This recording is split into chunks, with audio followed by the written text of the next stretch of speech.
আজি মই এয়া বগৰী আচাৰ বনাবলৈ লৈছোঁ। এয়া বগৰী আচাৰ কেনেদৰে বনাই মই আপোনালোকক দেখাম।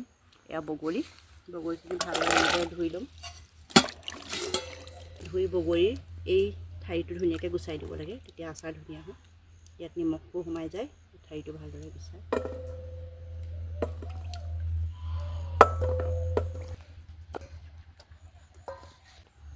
বগৰীত অলপ এনেদৰে নিমখ ছটিয়াই এক ৰাতি ৰাখিব লাগিব।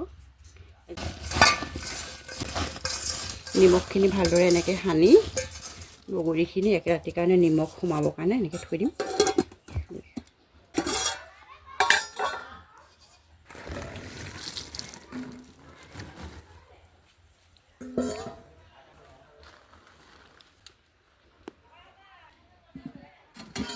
বগৰী শুকুৱাই থৈছিলোঁ, এয়া জলকীয়া কুটি লৈছোঁ, এয়াই মই আচাৰ বনাম।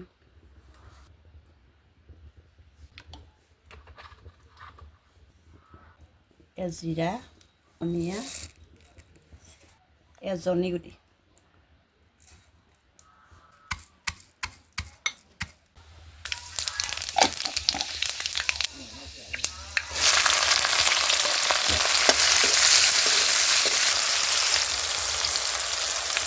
Red chilli,